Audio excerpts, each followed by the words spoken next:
Today's video is brought to you by the law of entropy. If you hadn't guessed, I'm at my old garden and it's been 3 weeks since I touched anything.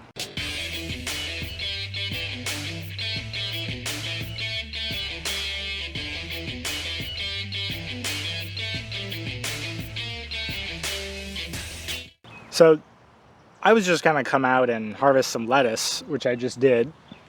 I'll show you quickly.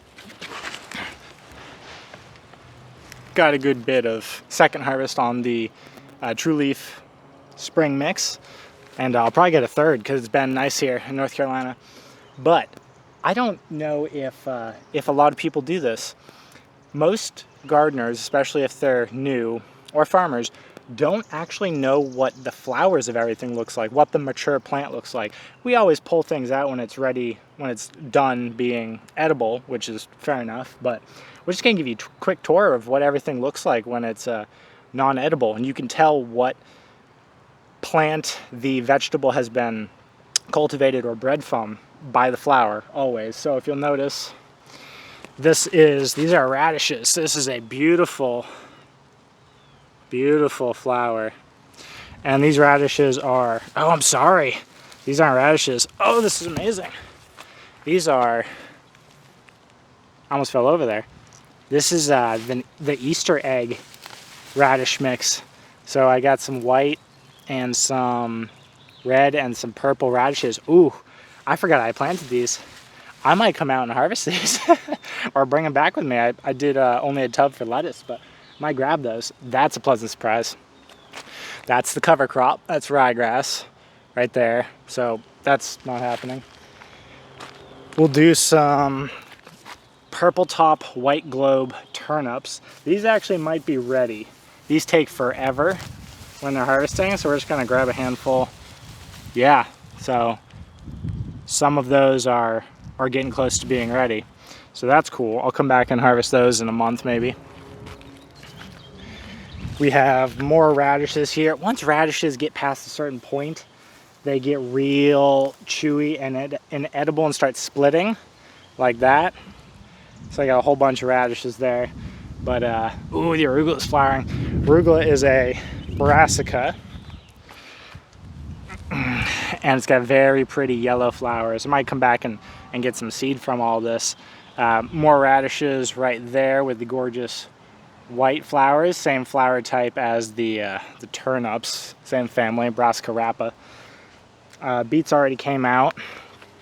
And we have arugula and mizuna. This is the mizuna. So if you notice, mizuna flower and arugula flower almost identical because they're both Brassica rapa. So you can tell what species, what cultivar, or the cultivar would be arugula or mizuna.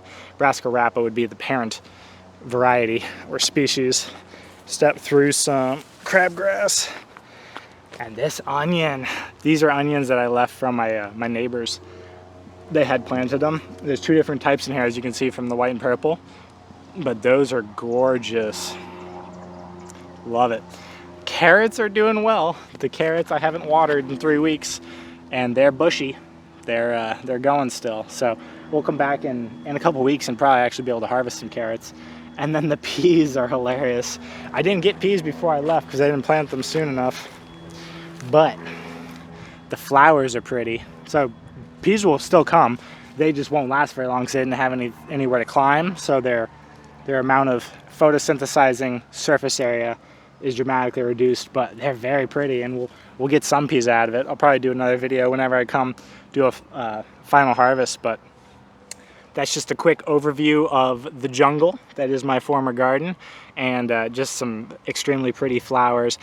Summer gardens are even better. So if I did marigold and nasturtiums, when the flowers of summer start popping with well-groomed and maintained nightshades, peppers, tomatoes, everything looks really, really good. And the smells as you walk through, if you just brush a marigold plant or touch a mint plant or basil, the aromas of a booming summer garden are unmistakable and heavenly. It's the Garden of Eden. This is what I named my channel for, Cultivated Change. The cultivated part is this: you can cultivate your heaven. Whatever is going on in your life, understandably, this is an understatement, but I've had some pretty rough scenarios. When my grandmother passed away, I came out in my garden and just weeded, because she loved weeding, for hours. It was a couple summers ago, but the garden is a pretty magical place and gives you time to think, gives your thoughts room to digest, ruminate, bounce things around. Most of my creative ideas come from being in the garden, so if you can, cultivate anything you can. I think you'll find it's beneficial for your mental health, and you'll learn a lot, which is always a plus. Until next time.